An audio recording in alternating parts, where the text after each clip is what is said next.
Huntington, la danza misteriosa proveniente de la Edad Media. Historia. La enfermedad de Huntington, es un trastorno neurodegenerativo transmitido por un rasgo autosómico dominante. Rodríguez et al., 2013, que se caracteriza principalmente por movimientos anormales involuntarios, así como síntomas cognitivos y psiquiátricos asociados con la atrofia temprana del cuerpo estriado y la corteza cerebral. Walker, 2007. En 1872, el médico estadounidense George Huntington escribió sobre una enfermedad que llamó una reliquia de las generaciones anteriores en el pasado oscuro. Huntington hizo la primera descripción clínica completa y clara de una enfermedad familiar, cuyos pacientes habían sido estudiados junto a su abuelo y su padre en Long Island, Nueva York. El seguimiento familiar de los afectados condujo posteriormente hasta dos hermanos, que en 1630 partieron con sus familias desde Essex, Inglaterra, hacia Boston, EUA. En los 3 siglos siguientes, unos 1000 descendientes padecieron la enfermedad. Muchos de ellos fueron acusados de brujería, al ser interpretados sus movimientos anormales como burla a Jesucristo en la cruz, Arbery de Home, 1970. Uno de los primeros nombres atribuidos a esta enfermedad fue Corea, palabra griega que significa danza. El término Corea describe cómo las personas afectadas con el trastorno se retuercen, se contorsionan y giran en un movimiento de danza constante e incontrolable. NINS, 2014. La está distribuida en todo el mundo en igual proporción entre hombres y mujeres. La prevalencia se considera entre 5 y 10 casos por 100.000 habitantes, algo menor en países del este asiático y en la población de raza negra. Rodríguez et al., 2013. Generalidades. La se produce por una degeneración de células nerviosas llamadas neuronas, genéticamente programada en ciertas áreas del cerebro. Esta degeneración causa movimientos incontrolados, pérdida de facultades intelectuales y perturbación emocional. Específicamente afectadas se encuentran las células de los ganglios basales, estructuras profundas dentro del cerebro que tienen muchas funciones importantes, inclusive la coordinación del movimiento. Dentro de los ganglios basales, la enfermedad se concentra específicamente en las neuronas del estriado, particularmente aquellas del núcleo caudado y el pálido. También está afectada la superficie exterior del cerebro, o corteza, que controla el pensamiento, la percepción y la memoria. El presente trabajo se realiza con el fin de proporcionar mayor información sobre los factores implicados en el desarrollo y progresión del daño celular en la enfermedad de Huntington, historia, generalidades, síntomas, vías de señalización implicadas, modelos y tratamientos experimentales y el abordaje de esta enfermedad actualmente. Síntomas. La se caracteriza por una tríada sintomática constituida por síntomas motores, Corea principalmente, pudiendo además coexistir distonía y en formas juveniles parkinsonismo. Otras alteraciones incluyen inestabilidad, lateropulsión, pérdida de movimientos asociados, dificultad en la rotación, alteraciones en la velocidad de la marcha entre otros. Kirkwood et al., 2001. Síntomas psiquiátricos. Los trastornos psiquiátricos constituyen uno de los síntomas cardinales de la enfermedad y en ocasiones son la manifestación preponderante, pudiendo inicialmente favorecer errores diagnósticos. Los mismos incluyen depresión mayor, trastornos bipolares, apatía, irritabilidad, trastorno obsesivo-compulsivo, ansiedad, esquizofrenia y trastornos afectivos. Cowen y Candel, 2001. Alteraciones cognitivas. La demencia diagnosticada en la envuelve a la memoria explícita e implícita, la función ejecutiva y las tareas visomotoras. La nominación y las funciones semánticas se encuentran afectadas, revelando un compromiso cortical y subcortical, asociados a un enlentecimiento del proceso mental. A estos síntomas deben sumársele alteraciones de la marcha, disfagia, pérdida de peso, alteraciones dentarias como elementos que influirán en el manejo y calidad de vida de estos pacientes. Gatto, 2002. Factores que desencadenan la Factores genéticos. Una amplia colaboración científica pudo identificar en 1993 una mutación expansiva de los trinucleótidos, CAG, situados en el cromosoma 4, en el gen que codifica la huntingtina. HTT, enfermedad Collaborative Research Group de Huntington, 1993. El gen normal tiene 3 bases de ADN, compuestas por la secuencia CAG. En las personas con la enfermedad, la secuencia se repite anormalmente docenas de veces. Con el tiempo y con cada generación sucesiva el número de repeticiones de CAG puede expandirse más. En algunas enfermedades neurodegenerativas hereditarias esta mutación produce una cantidad excesiva y anormal de glutaminas, produciendo una proteína propensa a agregarse. Este tipo de enfermedades son denominadas poliglutamínicas o poliQ, por ser fragmentos peptídicos que consisten en una repetición del aminoácido glutamina que forma parte de una proteína. Las proteínas agregadas causan la muerte de las células, sobre todo neuronas, por varios mecanismos. Cuerpos de Lewy. El número normal de glutaminas repetidas en personas sanas es de 6 a 44 aproximadamente, mientras que en personas afectadas es de 36 a 121, según el tipo de enfermedad. Fibao, 2007. Es así, como la repetición de la secuencia de CAG en el gen causa que se fabrique una forma anormal de HTT, en la cual se repite el aminoácido glutamina. Es la presencia de esta forma anormal, y no la ausencia de la forma normal, lo que causa daño en la enfermedad. NINS, 2014. La HTT está presente en el núcleo, citoplasma, dendritas, terminales nerviosas de neuronas, así como asociada a numerosos orgánulos, como el aparato de Golgi, el retículo endoplásmico y la mitocondria. Se expresa de forma ubicua y se encuentra tanto en el sistema nervioso, neuronas y glía, como en una gran variedad de tejidos, hígado, páncreas, testículos, etc. Se han evidenciado diferentes dimensiones en la elongación del triplete CAG en los tejidos estudiados o áreas cerebrales analizadas. Así, dentro del tejido nervioso, su longitud es menor en el cerebelo respecto de la corteza frontal y estriado. Stronetal, 1993. Diferentes estudios han puesto de manifiesto las múltiples funciones que se le atribuyen a la HTT, incluyendo, de forma general, participación en el desarrollo embrionario de vertebrados, comunicación interneuronal, regulación transcripcional, transporte intracelular y degradación celular. Landles y Bates, 2004. La HTT se expresa en todas las células humanas y de mamíferos, con altas concentraciones en cerebro y testículos y cantidades moderadas en hígado, corazón y pulmón. Se han identificado numerosos ortólogos presentes en diferentes especies, que incluyen a Zebrafish, Drosophila y Caenobarditis elegans. El papel que desempeña la proteína de tipo silvestre aún no está bien entendido. A pesar de su gran tamaño, ha sido difícil establecer la función normal de la HTT debido a que contiene muy poca homología con otras proteínas. Se sabe que se expresa constitutivamente y que se localiza en todos los compartimientos subcelulares, donde se asocia con organelos como el aparato de Golgi, retículo endoplásmico y mitocondrias. Se ha demostrado que la HTT forma parte del complejo dinactina, colocalizada en microtúbulos e interactuando directamente con la tubulina SS, lo cual sugiere un papel en el transporte vesicular o en el anclaje del citoesqueleto.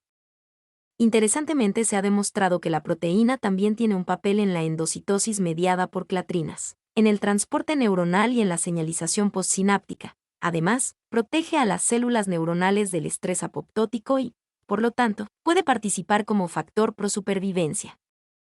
El exceso de poliglutamina al parecer induce cambios conformacionales en la HTT de individuos afectados, formando agregados intracelulares, que en la mayoría de los casos se manifiestan como inclusiones intranucleares.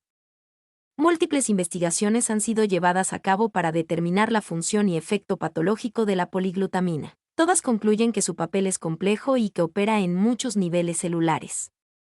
Estudios recientes demuestran que la degeneración neuronal en la enfermedad resulta de un efecto combinado de ganancia de función en la forma mutada de la HTT, con pérdida de función del tipo silvestre. Hayden y Fremer, 2000. La función que adquiere la proteína mutada guarda relación con la atrofia cerebral y con la degeneración de las neuronas espinosas medianas, primero en el putamen y luego en el encéfalo en general. Los últimos estudios realizados al respecto demuestran que el extremo aminoterminal con poliglutamina de la proteína mutada es reconocido como un plegamiento anormal y es atacado por caspasas específicas para eliminar ese extremo.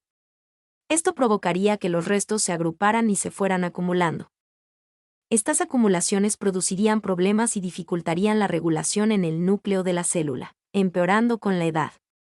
En resumen, la acumulación resultaría tóxica para la célula interrumpiendo la actividad de degradación de proteínas de las células que ya decrece con la edad y tendría un efecto acumulativo. Se sabe que la mutación del gen de la HTT no ha producido otras variaciones, es decir, que otras mutaciones en el gen son raras, por lo que se cree que el surgimiento de la mutación conocida y, por tanto, de la enfermedad, se debió a un avance progresivo de la elongación de la zona de repeticiones hasta superarse el umbral. La mutación se ha mantenido por la transmisión de generación en generación. Instituto de Educación Secundaria Ramón Pignatelli, 2013. En 1995, Kremer y colaboradores demuestran que el sexo de los padres es el principal factor determinante de los cambios intergeneracionales de CAG en el gen E. Kremer et al., 1995. La enfermedad es transmitida por vía paterna, imprinting o impronta genética, ya que el tamaño de las expansiones es particularmente inestable en los espermatozoides y probablemente la meiosis repercute en gran medida en su inestabilidad, provocando aumento del número de repeticiones CAG y siendo menos improbable el paso de la enfermedad por vía materna. Ross et al., 1993. Factores ambientales. El glutamato es el principal neurotransmisor en los trastornos cerebrales agudos como el infarto, parada cardíaca, hipoxia pre/diagonal perinatal. En eventos en los que hay una falta de oxígeno en el tejido cerebral se genera una liberación permanente de glutamato de las células, con la subsiguiente activación sostenida de los receptores de glutamato.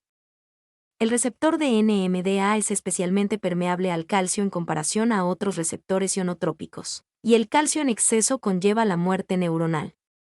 Por tanto, la hiperactividad de los receptores glutamatérgicos conlleva la muerte neuronal. Algunas neurotoxinas que podemos ingerir en nuestra dieta ejercen muerte neuronal por medio del exceso de glutamato. Diferentes venenos de algunos animales y plantas ejercen sus efectos por medio de las vías nerviosas del glutamato. Un ejemplo es el veneno de las semillas de Zika circinalis, una planta venenosa que podemos encontrar en la isla del Pacífico de Guam. Jiménez, 2015. Factores excitotóxicos. Desde hace más de 20 años, mecanismos excitotóxicos también han sido implicados en el daño selectivo de neuronas estriatales en la E.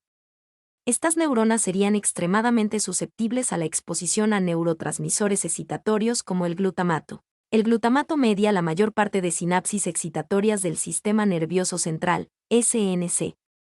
Es el principal mediador de la información sensorial, motora, cognitiva, emocional e interviene en la formación de memorias y en su recuperación, estando presente en el 80 a 90% de sinapsis del cerebro.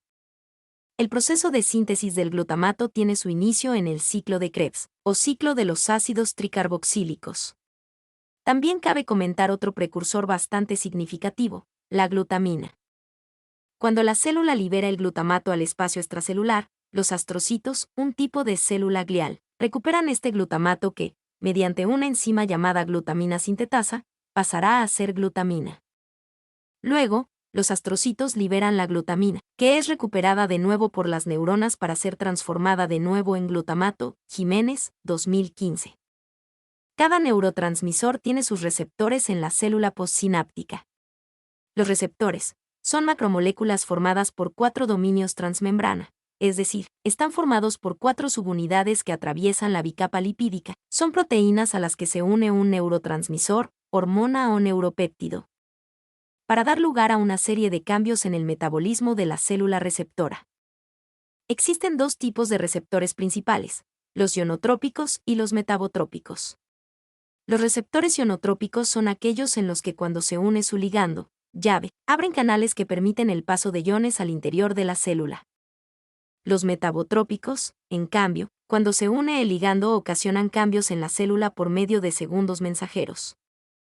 Los receptores ionotrópicos de glutamato se denominan según la molécula agonista que los activa. Los receptores NMDA, por el N-metil de aspartato, los receptores de tipo AMPA, por A-amino 3, hidroxil 5-metil 4, isoxazol, propionato y los receptores de tipo cainato, por el ácido caínico. Estos 3 tipos de receptores forman canales catiónicos no selectivos, permeables tanto para el NAI como para el CAI, de manera que la unión del glutamato sobre cualquiera de ellos provoca una despolarización de la membrana postsináptica. un potencial excitador postsináptico o EPSP. A diferencia de los otros dos tipos de receptores ionotrópicos, AMPA y kainato, el receptor NMDA posee una serie de características distintivas que lo hacen único entre todos los receptores ionotrópicos.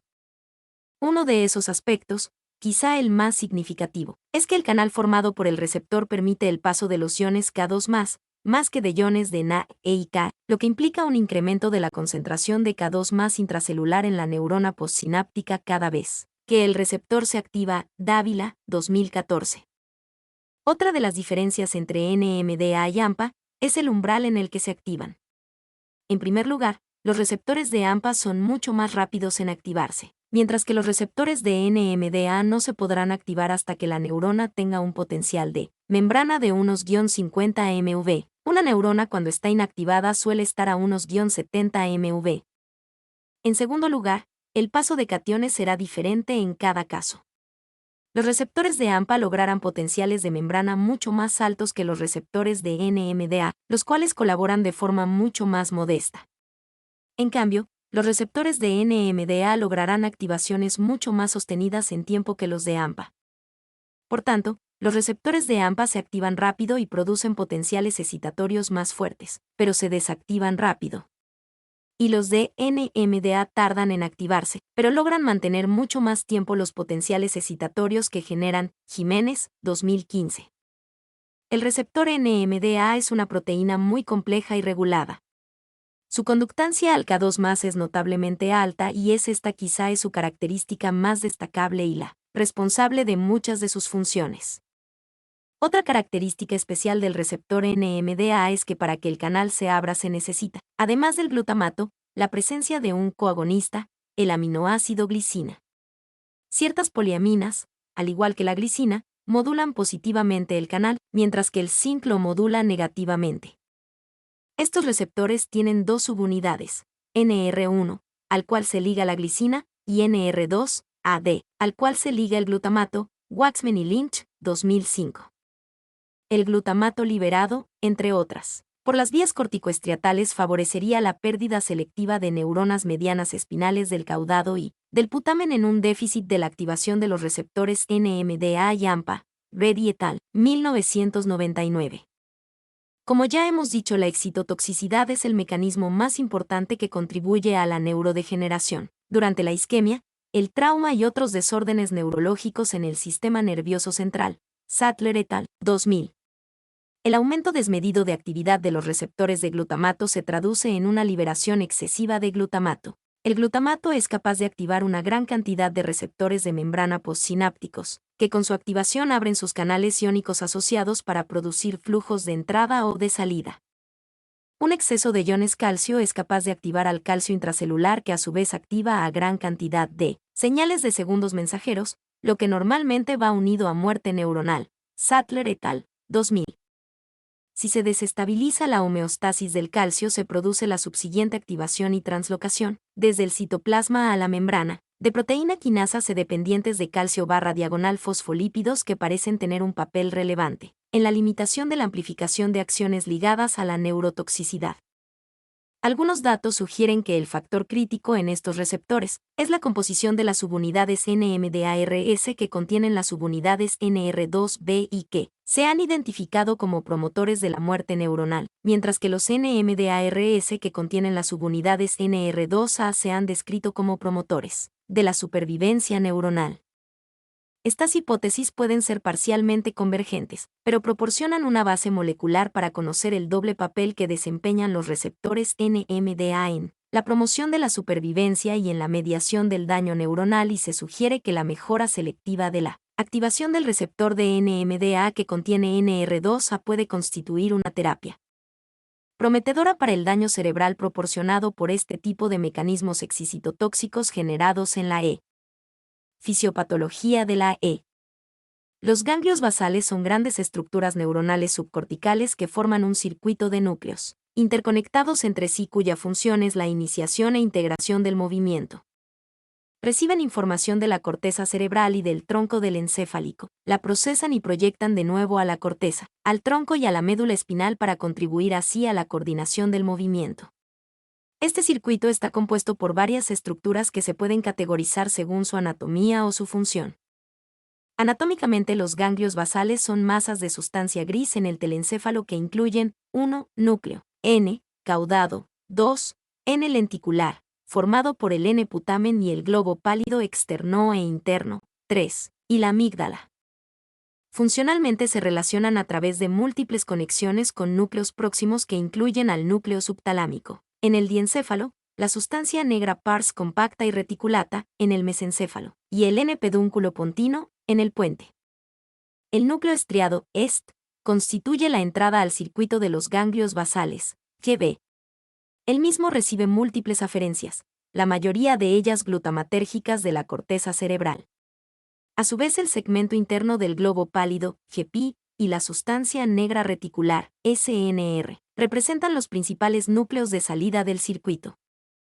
Estas dos últimas estructuras ejercen una influencia inhibitoria fuerte mediada por GABA sobre las neuronas premotoras excitatorias localizadas en la lámina ventral del tálamo. Entre el núcleo de entrada, STR, y las estructuras de salida, GP y SNR, existen dos sistemas paralelos de proyección originados en diferentes poblaciones neuronales del EST, denominados como vía directa y vía indirecta, Merello y Camarota 2004. La vía directa originada de neuronas GABAérgicas y peptidérgicas estriatales proyecta monosinápticamente sobre el complejo GP/SNR. La vía directa tiende a transformar la idea abstracta de un movimiento en la realización del mismo.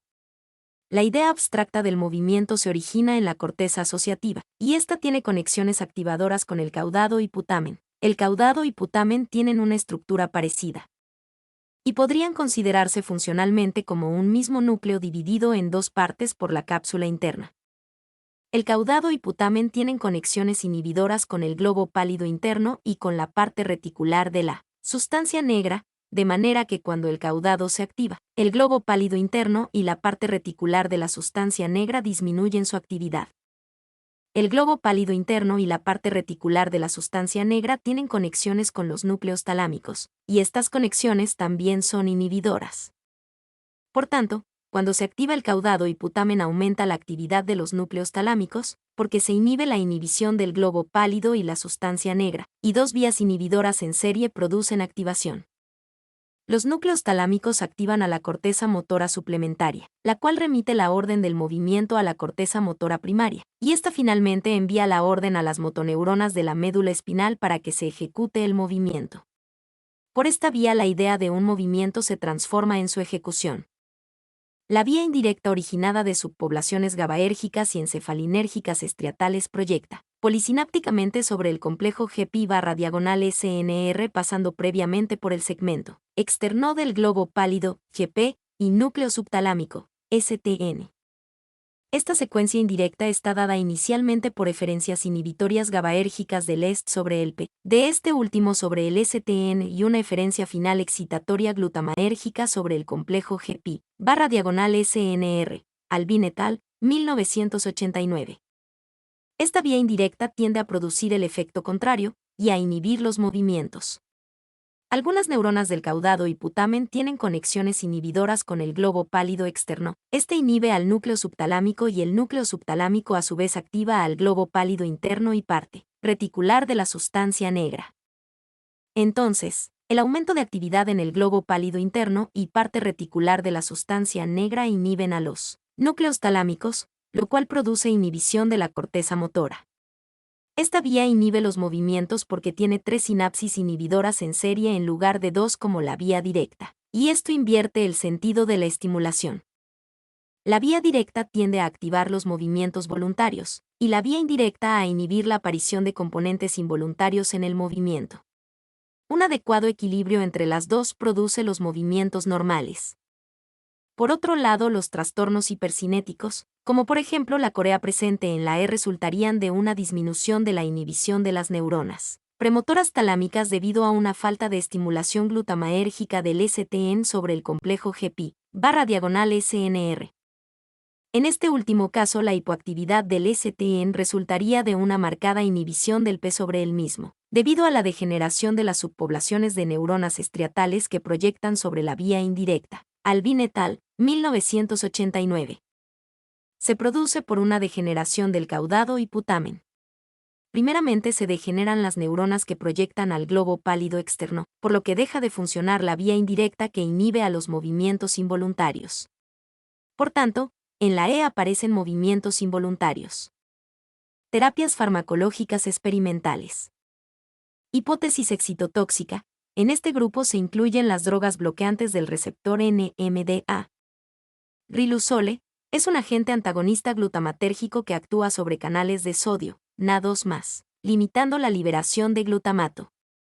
El riluzole mostró en modelos animales de reducir el tamaño de la lesión estriatal y mejorar los movimientos coreicos. Ensayos preliminares in vivo con 50 mg/diagonal 2 veces por día. Durante 6 semanas mostraron una mejoría de los síntomas coreicos, con reducción de 35% en la escala de Corea empleada. Estos pacientes presentaron buena tolerancia al fármaco con escaso número de efectos adversos, principalmente diarrea. Rosas et al., 1999. Memantina. Este bloqueador NMDA, así como el MK801, demostraron en eventos agudos como trauma o isquemia cerebral poseer un efecto neuroprotector mediado por una acción bloqueadora glutamatérgica. No obstante, en enfermedades neurodegenerativas como la E y la enfermedad de Parkinson, los estudios disponibles hasta la fecha fracasan en demostrar un aumento de la sobrevivencia o una reducción en la velocidad de progresión de la enfermedad. Esta controversia podría relacionarse con el hecho que en condiciones progresivas se produciría una estimulación crónica de baja intensidad de los receptores NMDA, permitiendo poco ingreso de calcio intracelular que protegería a la célula del daño neuronal. Economy Doe et al., 2000. Modelos experimentales. Caenorhabditis elegans, C. elegans, es un nematodo muy utilizado para el estudio de la biología del desarrollo. En esta especie está descrito un modelo transgénico que se generó insertando al azar en el genoma de C. elegans, una construcción formada por los primeros 57 aminoácidos AA de la HTT humana con una expansión de poli-Q patogénica, bajo el control de un promotor que solo se expresa en las neuronas mecanosensoriales. La Drosophila melanogaster, o mosca de la fruta, es uno de los mejores invertebrados para utilizar como modelo de enfermedades de organismos superiores. La expresión de la HTT en Drosophila reproduce la degeneración neuronal tardía. Comienza en el estado de larva madura/diagonal pupa, característica de la E en humanos. Este modelo es muy útil para investigar tanto los mecanismos de actuación de la E como el desarrollo de tratamientos y curas. El Mus musculus es la especie más frecuente de ratón utilizada en los laboratorios de investigación. En general, los roedores se vienen utilizando como modelo de la E desde hace más de 3 décadas. Estos animales reúnen una serie de características de crianza y manipulación genética que los convierten en buenos candidatos a ser modelos de estudio de enfermedades. Modelos genéticos knockout, modelos genéticos knock-in, modelos genéticos transgénicos, modelo inducible. Recientemente se han generado ovejas modelo de la E. Son ovejas transgénicas que contienen en su genoma el gen de la HTT. Aunque aún no se ha publicado en revistas científicas, se sabe que el desarrollo de la histopatología es muy similar al de los humanos y se espera que cuando lleguen al estadio de la E en el que comienza a producirse muerte celular en humanos también comience a detectarse en ellas, y que se desarrolle con un patrón similar. El uso de primates como modelo de la E supone, al igual que la oveja, un gran avance. Estos animales tienen el estriado dividido en 2 estructuras, el núcleo caudado y el putamen, al igual que los humanos, mientras que los ratones no tienen esta división. Lucas y Ortega, 2014. Actualidad.